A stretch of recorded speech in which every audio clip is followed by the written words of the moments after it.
Well, good evening and welcome to our speech class coffee house.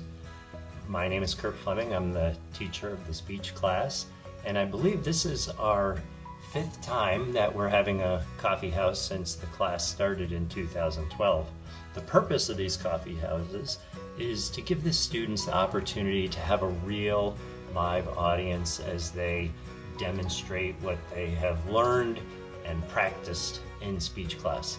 And thank you so much for being here to do that. It's a shame that we can't be together in one room, but I am grateful for the technology that allows us to meet together at all.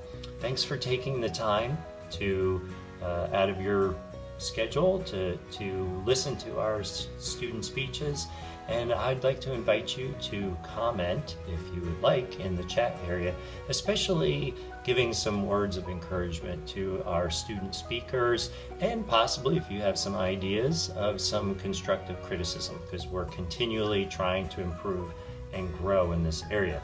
Also, I just want to let you know that students were able to earn extra credit for this assignment by inviting outside guests to join us. So if you are not one of their parents and you are here at the invitation of one of our students, would you just put that in the comments as well, to say you were invited by so-and-so, so that we can give them credit for that.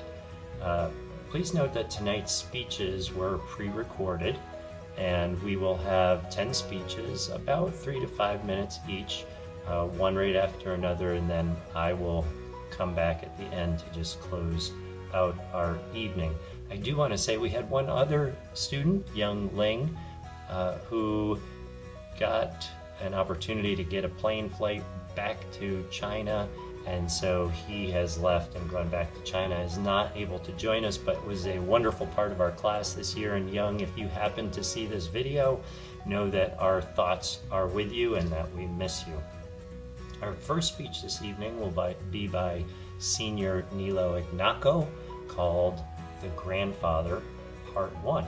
So please grab your favorite social lubricant, make yourself comfortable wherever you are, and enjoy this evening's speeches.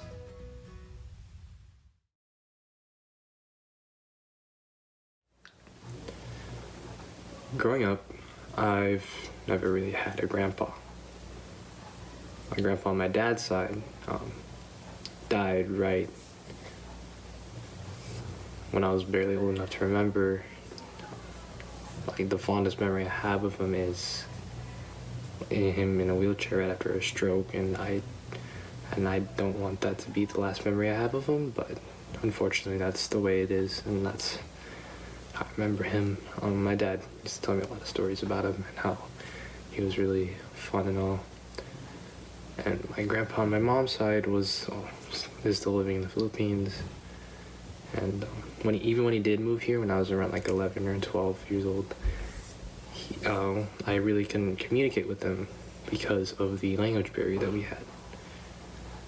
So as a kid, you could say that I've never had like an actual grandfather figure, like one to take me fishing or to tell me stories about back in the day, and like tell me stories about the Great Vietnam War, the Vietnam War, or like World War II and all that. And then I met Mr. Howard. Mr. Howard, he was a retired military veteran, Army veteran, who went to my church when I was like 7 or 8. He no longer goes there, but every Sunday when I was a little kid, he would just say hi to me, and I didn't know why, but I don't know, we just, from those little highs and greetings of church, we became very close. We would talk, and he would tell me stories and tell me all about his military experiences, and yeah, we just grew together. And we really grew a relationship from there. He knew that I was very big into sports, so right one time he invited me to watch a Chicago Bulls game. Considering he was a season ticket holder, And apparently these were tickets to the Skybox. That was one of the greatest memories I had with them. It was the 2010-2011 season, which is like the Bulls' greatest season so far. They had like MVP Derrick Rose. It was just amazing. Just like the best time. We would just laugh and just cheer on from the Skybox. We had food in that Skybox, and he would just tease me about how much I ate because I was a chunky kid back then. It was just funny. So there we grew even closer. Like those drives to the United Center, we would just talk. He'd give me life lessons and all that, and really, we just grew really so close. From there on, he kept taking me to different places. Even my cousins, like Zaldi, he took me and Zaldi to Chuck E. Cheese a lot. We went to the zoo with like all the kids. He took like a bunch of my friends and my family. It was so much fun. We watched a lot of movies together. So you could say he was a great and good grandpa, my makeshift grandpa. He taught me a lot. Like through all the times we spent together, he taught me a lot. Mainly, he taught me to be a better man. To be that role model. He's that grandpa I've never had. You know, a lot of you may have some good memories of your grandpa, some of you might not. But I don't have a bullied grandpa at all, but he makes up for it. And that I really appreciate for him. He's my role model. I could say that he inspires me to be that role model. I want to be what he was to me. I want to be that makeshift grandpa to someone else. I want to be him as I looked up to him in that way, in a sense. He'd always check on my grades. And that's mainly one of the reasons why I did so well in like junior high and elementary, is just because he'd always just be so strict with my grades. Like every quarter, he'd just want to see my report card, and he'd give me like prizes if I got like straight A's, and it would be amazing. And he taught me a lot of discipline, considering he was in the military, so that's why he made me who I am now. He was such a big part. Every year for my birthday, he would always remember, never forget. Even like we haven't talked in a while, but he goes to my basketball games still, and that's like, he was at senior night, so it meant a lot. And I know some of you might have seen him, but he is just so big in my life. So that's the thing. Be that role model, as he was to me. You never know what effect you have on others. Like, you have kids looking up to you, like high schoolers. To you high schoolers out there, you have little first graders walking through the hallways with you, and you never know, you might inspire them. They might look up to you, they might not, you never know. But just know, there might be. So always be the best you can be. Always be the person that you can be the best of, and be that role model to someone else, as he was to me.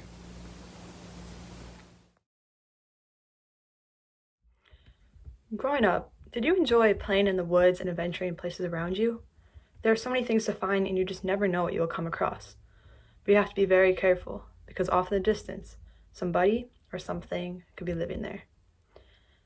Bigfoot. What is it? Is it a big ape? Is it a hairy humanoid? A tall cousin of the orangutan? No one is sure. Scientists are working hard by analyzing footprints, videos, and photographs that they have collected from sightings of this creature. More than 10,000 people in the United States have described encounters with Bigfoot over the past 50 years, and 1/3 of these have taken place in the Pacific Northwest. The latest sighting was in January of 2020. A webcam that is used to watch traffic by the Washington State Department of Transportation caught an image of a creature walking near the highway, and I've seen the picture myself and it looks pretty real to me. Just last year, during 2019, Bigfoot sightings were reported in Oregon, North Carolina 2 times, and then Kentucky, Georgia, upstate New York, and Utah. People are seeing these things all over the place, and it's not just by crazy Bigfoot hunters living in tents in the woods. I want to tell you about some of these sightings. In December of 2019, during a film for a Travel Channel documentary, a primatologist at the Florida International State University managed to capture a moving object on thermal cameras. She described it as very big and moving in an ape-like, if not bipedal fashion, she said in an interview. In October 2019, in North Carolina, a group of Sasquatch hunters called Bigfoot 911 captured an image in the mountains at around 2 a.m. One of the members said, "I locked right onto this creature and knew immediately it was a Bigfoot." The photos were captured with night vision cameras while the men were scouting the area after receiving reports that night of a possible Bigfoot. During June, Vicki Cook of North Carolina told a local TV station that she had found about 8 Bigfoot prints since March of 2019. She reportedly would leave candy and cookies out for the mythical being, and in June, she posted grainy trail cam photos on Facebook of what she said was the real deal. She told the local station, "I forgot and left my camera on, and he showed up after I left for town," adding, "Looks to be a foot with only 3 toes and 1 big one off to the side, almost gorilla-like." On May 20th in Georgia, a 51-year-old man said he saw a 7 to 8 foot creature standing along the highway in a wilderness area. Driver Edward Lee saw what he described as a hairy, 2-legged creature with a pointed head. Lee said that it wasn't no bear, so now we can really visualize what this creature looks like. In February 2019, Bigfoot researchers of Hudson Valley, New York, posted photos sent from a young man who claimed to have had 2 experiences with what is to be believed Bigfoot. The man said, "We woke up to strange tracks throughout his property, and 2 nights following heard heavy bipedal footsteps walking on his front porch and a loud banging on the side. If I was him, I would be freaking out." After hearing all these stories, we get more of a visual idea to what Bigfoot looks like, and I think that's pretty cool. Most researchers who study the Bigfoot subject will point to a large amount of eyewitnesses as the factor they found most compelling about the mystery. As I mentioned in the beginning, there have been over 10,000 sightings over the past 50 years, and over the course of time, Bigfoot researchers met enough eyewitnesses to realize that many are very credible. There are, in fact, way too many eyewitnesses for this phenomenon to be purely imaginary, as skeptics assert. With such an abundance of eyewitnesses, the alternate skeptical explanation that the sightings are a result of hoaxers becomes much less likely. Who's your favorite superhero? Superman? Spider-Man? Wonder Woman? Well, mine isn't the usual. He doesn't wear a cape, no outfit, none of that. Doesn't really have any superpowers. Can't fly. Super strength, nah. Telekinesis, nah, none of that. But he does have one small power. He has the power to combat adversity and kind of make it out of any trouble he seems to get himself into or any situations he's placed in. That superhero is my father. One of his greatest feats was being able to make it to a whole different country. He left comfort, education, and his family behind for a so-called better life. He left his mother, his father, his siblings, all his siblings, and his college education to live here. He traded it in for hard training and long deployments at sea. After giving the American government 5 years of his life, they rewarded him with a green card, which is the right to live here in America legally. That might not mean much to some of you who were born here, but it's a big thing for someone living in a third world country, being able to live here in land of dreams. The first thing he did with his green card was trying to bring over his wife and his first child, Monica, my older sister. He settled down in Waukegan, Illinois. Then he proceeded to have 2 more children, Ariel and then me. Upon having 2 children, only 18 months apart, he noticed that he needed to make more money if he wanted to support his family. For a couple years, my family lived off of food stamps. He didn't want this for his family, and he wanted his family to prosper. So, he wanted to retry college. He took many small jobs here and there. Most of the time he was driving a bus, and he was at CLC for 2 years, studying in his mechanical studies. But he finished his degree. He landed a great job at a pharmaceutical, going around there just fixing stuff that needed to be fixed. And now we're living in the same house he first started in, the same house he first bought when he got here to Illinois. And he's financially stable with his first daughter. She has a degree, she has her BSN. Her second daughter, his second daughter, currently a sophomore at PCC, and his last one, me. I'm set for college. I'm going to PCC in a couple months, actually. But he made it through all of it. That's why he's my favorite superhero. All I have to say is be thankful and appreciative for your parents and all they've done, all the sacrifices they've made so that you can live the life you live today, right now, in America, where we have our freedoms. So be thankful for your parents. They do the most, for real. Imagine the sweetness of your favorite candy, or the saltiness of your favorite chips. I love to buy my favorite snacks when I'm out shopping and then go home. When I get home, I may eat some of my snacks, but I definitely want to save some for later, so I put them in my pantry. Now, I live in a house with 4 different people, and they all hear me say, "Hey, I bought these snacks today," or they'll just know that I went to the store to buy food. Emphasis on the fact that everyone in my house knows I bought my food. So you can imagine my anger and my surprise when I go to get my food sometime later, and tragically, it's nearly gone, if not completely. This is one of my biggest pet peeves, and in my opinion, should be a crime. If I buy food and you eat that, and you know that I bought that, that's a serious offense. I don't want to spend my money on precious snacks just to go the next day and see that they're half gone. Now, I'm okay with you saying that you want a tiny bit, or literally just asking, "Hey Ella, can I have some of these?" That's fine, but I didn't buy these snacks just to have people eat them without my permission. If you think I'm overreacting, let me show you some examples.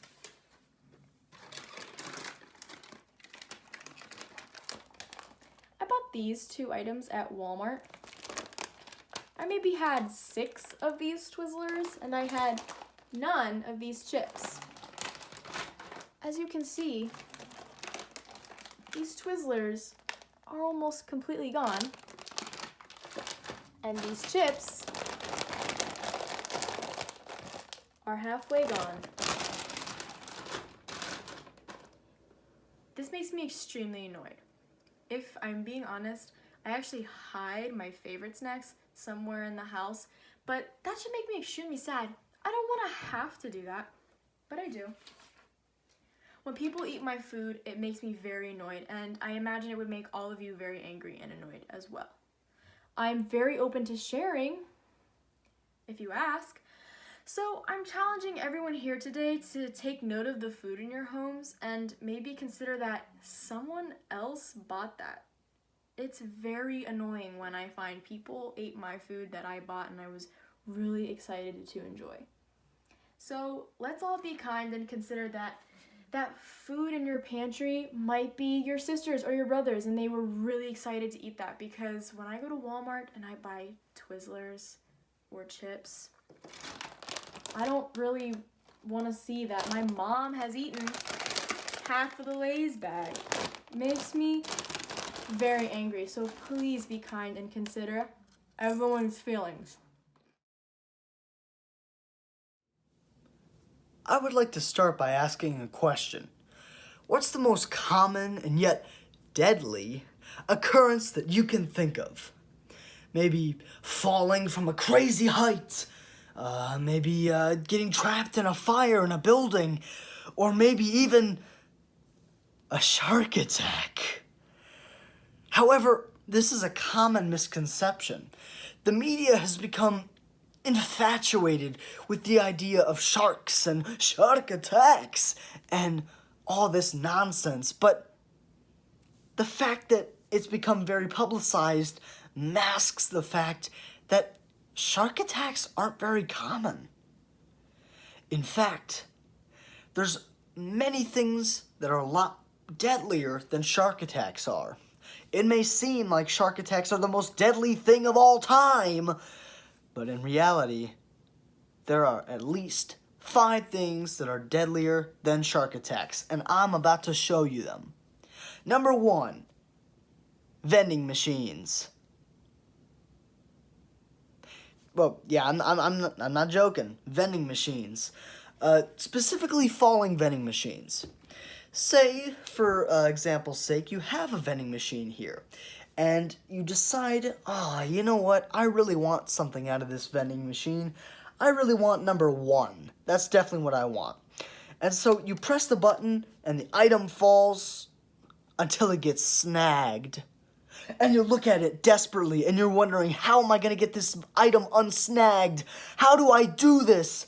And so you're pressing the button, frantically trying to get it to drop, and instead of having the item fall, the vending machine falls.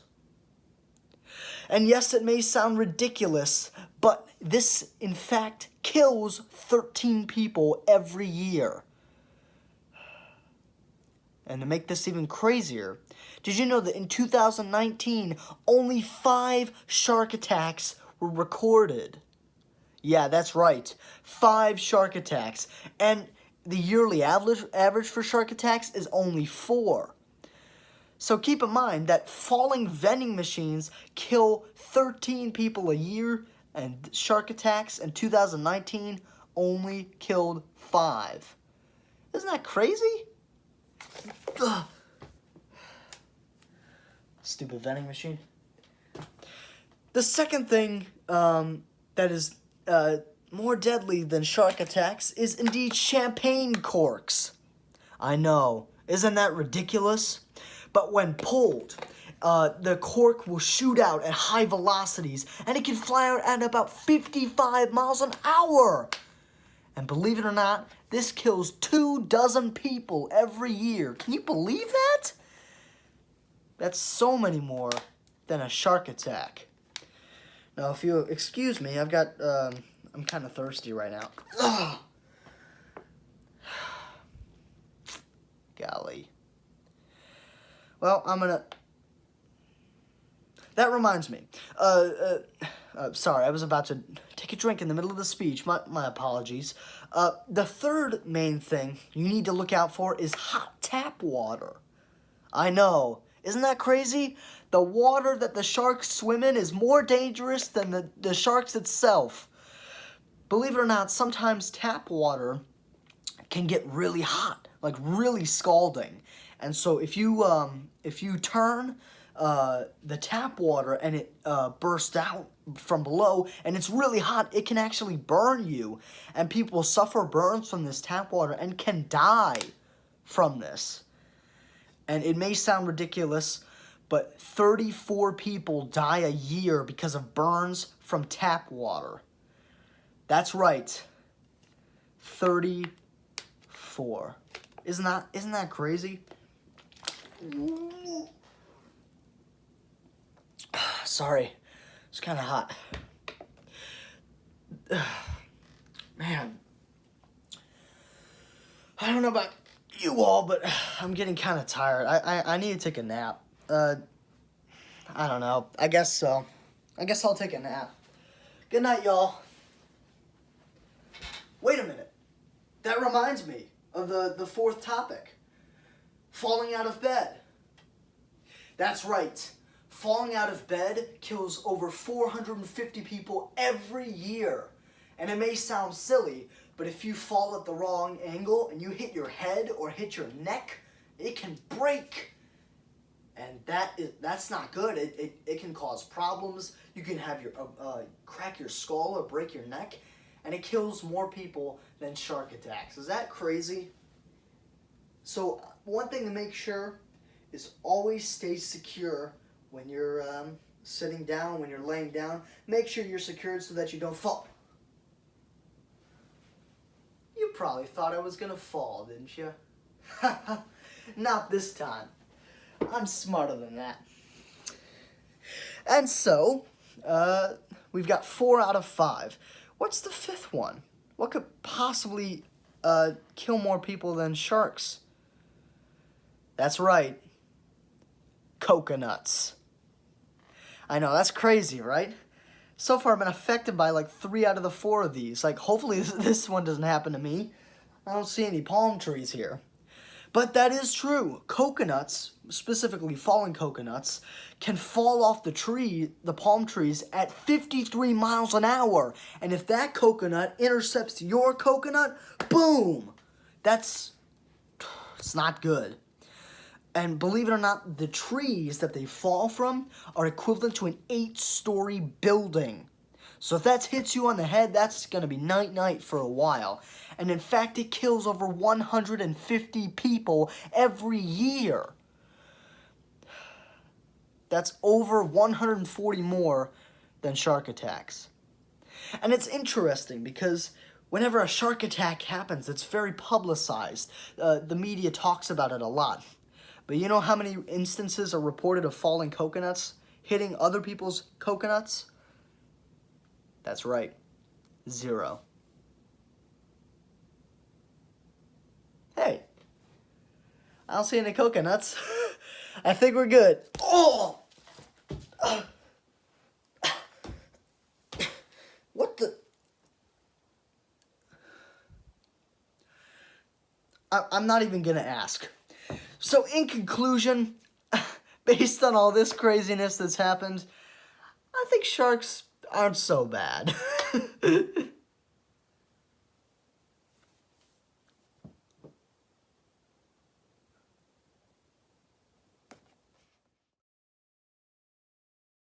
Let me guess who the most annoying person in your life is. The person you first see when you wake up, the person who tries to annoy you all day long, and the last person you see at night. Now I'm betting if you have a brother, that's who you're thinking of. For me, it was my big brother Garrett. He was so annoying when we were kids. I remember one night, my parents wanted to go out for a date night, and Garrett was finally old enough to watch me and my other brother Kurt. So we watched Hercules, we ate mac and cheese and chicken nuggets. It was a great night. The movie ended, and I came upstairs to brush my teeth and get ready for bed. So my 2 brothers walk in a couple minutes later, and I kid you not, they were so serious. Well, as serious as a 9, 12-year-old really can be, but they were serious. So Kurt walks up to me and says, "Ella, we think you should know." And I kid you not, it was like a script out of a movie. They finished the sentence in unison, saying, "You are adopted." Now, I didn't quite believe it at first. I was like, nah, they're just being annoying, like they're just trying to pull my leg, like this can't be real. My parents would have told me if this was real. But as the night went on, I started to believe it. And I was crying, my parents were walking through the door, and my brothers rush up to me and they're like, "You can't tell Mom and Papa, you're not supposed to know, they don't think you're mature enough, but we think you're mature enough, you can't tell them." So of course, I couldn't tell them that I thought or knew that I was adopted. So my parents actually didn't find out about this till like last year, and turns out I'm not really adopted. But so a couple years go by as them pulling pranks on me, teasing me, being the most annoying brothers. But as the years go by, we all get older, and Garrett finally turns 16. He gets his license. He drives me around. He's my personal chauffeur. So at first, this didn't honestly mean a lot because it's a responsibility being the oldest. It's my parents telling him to. Like, it's not because he was doing it as a favor for me, but as much as my parents were making him do it. But this did give us a chance to talk to each other without my parents being there. So we got to know each other on a deeper level. We had more helpful conversations. We talked about relationships. We talked about God. We talked about school. You name a topic, we talked about it. I'm pretty sure. He was my annoying brother who became my friend, and my friend who became my confidant through life.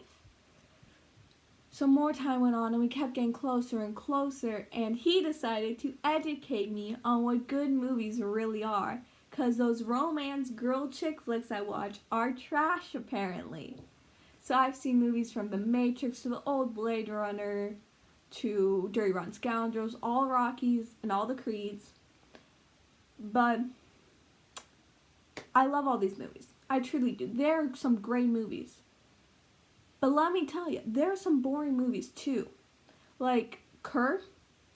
Blade Runner was so boring, Kurt gave me $20 to watch it over spring break because he honestly didn't think I could watch it without going on my phone once. And Fifth Element is so boring. It's the longest movie ever. No action happens until like the last 10 minutes of the movie. But all these movies, even the boring ones, still have a special place in my heart because my brother took something he loved and wanted to share with me because he loved me and wanted me to appreciate it as much as he appreciated it. So a lot of the movies Garrett has shown me are some history movies, and because he's a history buff. That's who he is. He loves history. He loves learning about history. He loves school. He loves getting good grades. That's who Garrett is. So, naturally, he loves school, so he's never gotten a B, and he wants to be a patent attorney. Since he's never gotten a B, he has great extracurriculars. He has great grades. His professors say he's a shoo-in. He wants to go to Vanderbilt Law University.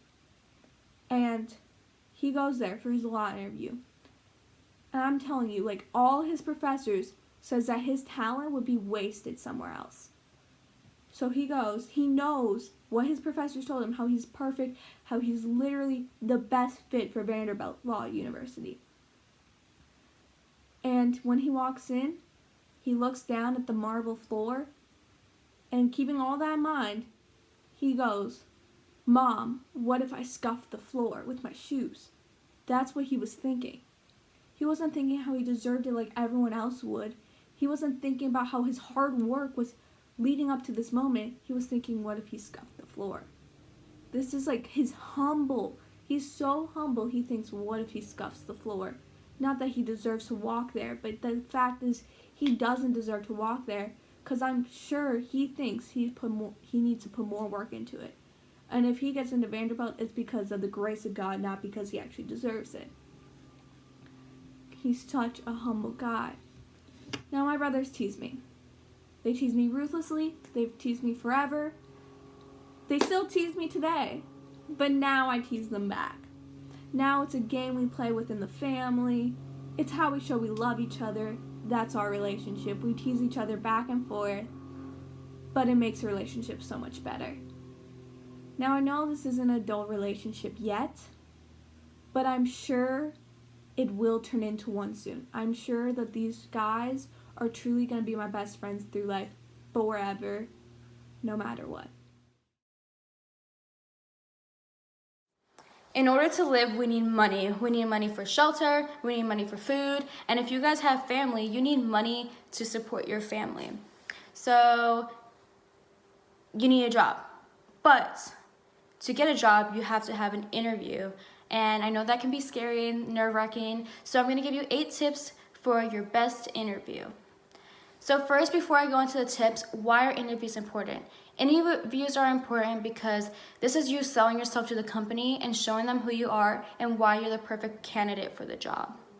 The first tip I want to give you is carefully examine the job description. So normally you apply online and you see the job title and say it's a sales associate, okay? And then under there you see like this long paragraph of qualifications, what they're looking for, what experience do you need, and all that jazz. So you need to look at that and see, do you really qualify for all these things? And it also gives you an idea of what type of questions they will ask you in the interview. Talking about qualifications, think about your qualifications. Do you truly think you have the qualifications that this company is looking for? And you need to be able to express that in your interview, that you meet the qualifications, and express to them how you are the perfect candidate. The third tip I have for you is do research on the company and your role. So you need to do research on the product and service that they sell. So you have to look at the product, know what they're selling, and like why they're selling it. And normally they have like a quote or like a goal or purpose on their website, and just know what their goal as a company is. Also do research on the culture of the company, because this is going to be very important, because it can be any amazing job, but if it's not the type of environment that you like, you're not gonna have a good time there. And also by the culture, you can tell how you're supposed to dress up for the interview. So some of them, you need to look very professional, but if you're gonna apply for a teenage retail job, you need to wear like clothes that they sell, or like the type of style. So the culture is very important. Another thing to look at is the role. So you can look up, say I'm gonna be a sales associate, look up what a sales associates do. Like, do they do cashier? Do they fold clothes? Can you fold clothes? Can you stand up and fold clothes? Can you talk to people? Are you good at sales and all that stuff? So you need to really look at these things. The next tip I have for you is practice common interview questions. You can always find these questions on Google. They're very simple. Just practice them and know what you're gonna say for those questions. I have some examples. So like they always ask you, why would you wanna work here? What are some your greatest strengths, or what is something that you can work on? So just be ready for those common questions. Tip 5, voice and body. This is very important. You don't want to be nervous. You want to be confident, because like I said, you're trying to sell yourself to this company. So you want to be confident and strong, but friendly. Your body language is very important. You can't be like picking your fingers. You want to sit up straight. If it's a sitting interview, you want to be sitting up straight and all that stuff, so that you're selling yourself, so you need to look presentable. Have questions ready for the end of the interview. This is very, very important, because they always ask, do you have any questions? And you just have to say yes, because it makes them more confident in choosing you, because it shows that you did your research, it shows that you're well prepared, and that you have some things in mind. Some questions that I have that you guys could ask is like, what does a typical day look like working here? And you can even ask them, what is your favorite part of working here? And another good question is, what qualities do your best employees have? So they're gonna be like, whoa, these are really good questions, and it will make them confident, like I said, to choose you. And also it can spark conversation and getting to know each other in a more personal level. And yeah, that's tip number 6. Tip number 7 is practice your interview. Practice, practice, practice. You can have your friend or family member give you some questions, like the common questions, and you guys can just go off of that. And based on the job description, look at like types of questions they might ask you. And sometimes you can even find the questions that they use, that company uses. You can find it online. I found like when I applied for Tilly's, I found their questionnaire question stuff on their website. Not on their website, I found it on Google, sorry. And that's what I used to practice. So make sure to practice your interview. Sorry, this tip number 8. Sorry, this thing was lagging a little bit. Be on time. This is very important. Please be on time.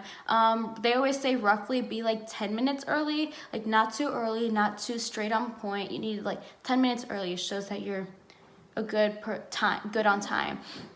I have a little personal story. I had my first interview last year, and I had all my tips down. I was well prepared. I had my questions. I knew I needed to like talk strongly and confidently. But the only thing, I was 10 minutes early, but the only thing was I came to the store the day before my interview.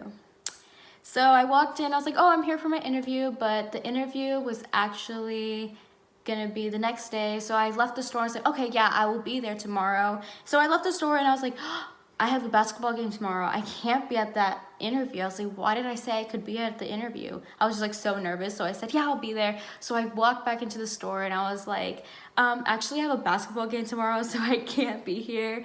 And they were just like, oh my gosh, it's fine. The manager actually came out and she was like, oh my gosh, I'm so glad you came back because I can just do the interview right now. And she literally just grabbed the clipboard and took me in the corner of the store and just asked me a bunch of questions. So that was my interview.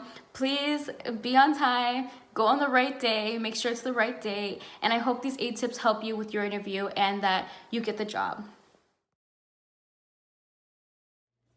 We've all had those moments, those experiences where we either wish we could forget or every time we think of them, we die of laughter. There are a lot of common little embarrassing things that most people do, such as maybe when you were younger, you hugged an adult thinking it was your mom or dad, only to have a stranger look down at you in confusion. You either run off or you apologize. Those times where you're climbing up or down the stairs and completely wipe out. And you have to just laugh it off, pretend everything was okay, retrieve your things when you're literally so hurt. So many times I've had that happen where I got deeply hurt by something and you want to cry, but you just choose not to and you laugh it off as if nothing happened. Maybe you've experienced a time when you call your teacher mom or dad. You don't know whether to laugh at the mistake or to forget it ever happened. Or waving to a stranger thinking it was your friend, or having a stranger wave and you think it's to you, but it's really to the person to your side or behind. So now you're just caught waving at a random person that wasn't waving at you at all. So many of these occurrences are normal things that happen to us, and we either get so embarrassed or we choose to just laugh it off and find it funny. That is the interesting thing about embarrassment. You can choose to let it deeply affect you, or you can laugh about it and move on. I feel like for me, I'm constantly embarrassing myself. I don't know whether it has to do with my more loud, talkative personality, or if I'm clumsy. I really could not tell you. All I know is I've embarrassed myself more times than I could count. My embarrassing stories typically end in hurting myself, someone else, or something.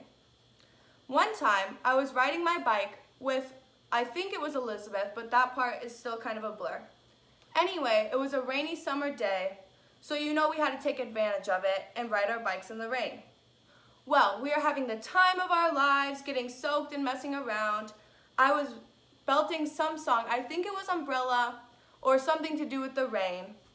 I had my arms swinging to the sides, eyes closed, so you can probably see where this is going. When, bam, I smashed into my neighbor's truck.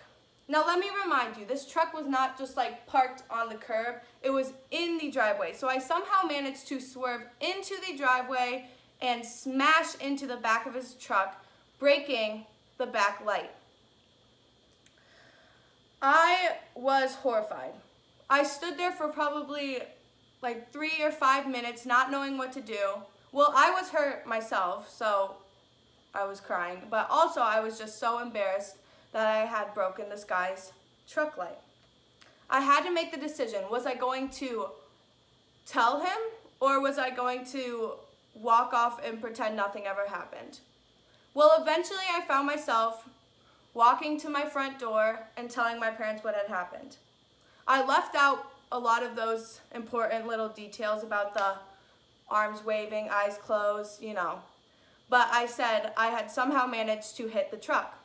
They told me that I had to go tell him. So I walked the walk of shame to my neighbor's house and told him I had broken his light. I was so embarrassed. I told myself I never wanted to see his face again. I didn't want to look him in the eyes, which was impossible because he was our neighbor. But I was so horrified, and I swore that I was just gonna avoid him at all costs. There have been many different times where my embarrassing stories end in a crash or something super exciting. Also, so many that I really can't even remember now. That is the funny thing about embarrassment. Some of the times when you can't believe what a fool you made of yourself, you forget about it all in a week or even an hour or 2 hours. I think sometimes I overthink things. Well, I know I overthink things and I think a lot of us overthink things a lot of the times about things that literally won't matter in a day or 2 days or a week. So my encouragement for you is to embrace all the funny things in life. If you make a mistake or think you made a fool of yourself, one of the best things you can do is laugh about it. Being able to laugh at yourself is one of the best things. Everyone goes through these things, and think of a world without these funny little embarrassing stories. It would be a bland world. So don't worry about those funny little embarrassing things, embrace them. Fatherhood is not a matter of station or wealth.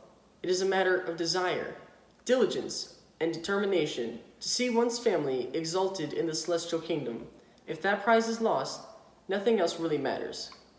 My father, over the course of my being, has become one of the most influential people in my life. My father went from being a boy to a high school athlete, to a college athlete, to a salesman, to my father. He's been a great example of not just what a model man might or what a model father might look like, but what a model Christian might look like. This is very big considering the fact that my father's not a Christian for a good portion of his life, but he still shows how a Christian can be a leader in the secular world and still walk with God humbly. But one thing has been constant throughout my father's life, and that's that he's been a fantastic athlete. This is the same with my uncle. He and his brother played as many sports as they could while they were growing up, but by the time they were in high school, my father and his brother had their eyes set on 2 sports, football and lacrosse. In high school, my father was a running back, and my uncle was a quarterback, and in college, my dad played free safety. But this aspect of my father's life has made an impact on me on a big way. I, like my father, have strived to be a great athlete, but I feel more pressure since all of my cousins are great athletes, just like their father was. But to be an athlete, it takes determination, it takes discipline, it takes the ability to learn, and I feel like I haven't been able to do all of that for my father. And that has been one of the most upsetting things in my life. I feel like I haven't been able to have my father be proud of me just because I wasn't the best player on the team. So one day when my father was driving me home from soccer practice, I told him, "Dad, does it make you upset that what, Liam? That I just suck at sports?" After I said that, we didn't really talk much. We kind of touched on the idea of what makes an athlete good. But when we pulled into my neighborhood, my dad just turned to me and he said, "Liam, I don't care if you shoot 1,000 baskets in basketball, or score 1,000,000 goals in soccer, or even run a mile in 6 minutes. I just care that you are my son. And if you're out there putting your work in and you're just having fun, then that's what I care about. Because I don't care if you're a great athlete. I care that you're a good person and you're doing a great job, because what you think you lack in athleticism, you more than make up for in spirit and compassion." After that, my father inspired something in me that was different. Not to be a great athlete, not even to be a good athlete, but to be a good person. My entire life, I looked at my father as this person whose legacy I had to live up to, but now I have to live up to a different legacy, living up to be a good man, something that my father's lived up to and gone beyond. And now, I see that being a good person is something worth becoming. So the next time you see your father, I want you to think about everything that he's inspired for you to become, and I just want you to say thank you. Spring is coming, but I see fewer and fewer smiling faces. In this quarantine, many people seem to lose their goal and don't know where they're going. However, in my opinion, at this special time, it is more important to fulfill ourselves with encouragement. Think about every medical worker who is fighting at the frontier. We should feel encouraged. Behind us, there are nearly 80,000 former healthcare workers who have volunteered to work in hospitals across the states. They are risking their own lives to save other lives, even without knowing who they are. Also, We should see those researchers who spend hours and hours in the lab. Those medical workers are working very hard to protect everybody. They are our shields. However, for ourselves, the only thing we have to do is just to stay at home to keep ourselves and everybody safe. This is how we respect their work, and we are lucky. There are so many people spending so much effort to protect us. Therefore, we should feel encouraged. Thinking about people from other places in the world, you should feel encouraged. With that many cases in the US, this state apparatus is still strong enough to keep everyone's life on the right track. 2 days ago, Ben just bought the game Call of Duty Warzone with the money that the government gives. Yes, people's normal lives are being influenced. But I believe, for the most of the people like me, they feel safe. We don't have to worry about our food or drinking water will run out. You don't have to worry if there's no money left in your pocket or any possibility of losing your job. You don't have to worry if you're not able to graduate on time. You don't have to worry. Living in a developed society, we should feel encouraged. Thinking about the past and the future, we should feel encouraged. In history, people have overcome difficulties and created miracles with courage. The Great Depression in the 1930s, people have made it through. The SARS outbreak in 2003, people have made it through. The economic crisis in 2009, people have made it through. From natural disasters to this epidemic, nothing can destroy our hope for tomorrow. A released prisoner will find freedom more valuable because of the absence of it.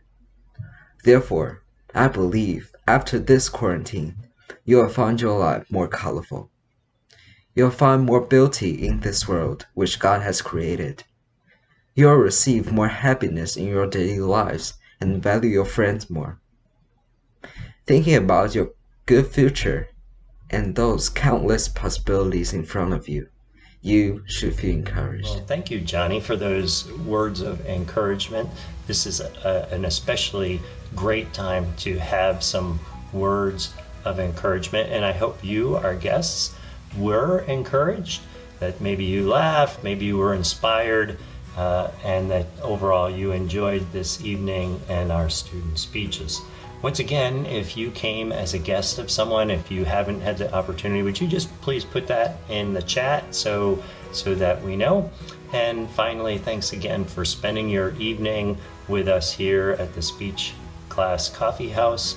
We hope you have a pleasant rest of your evening. Good night.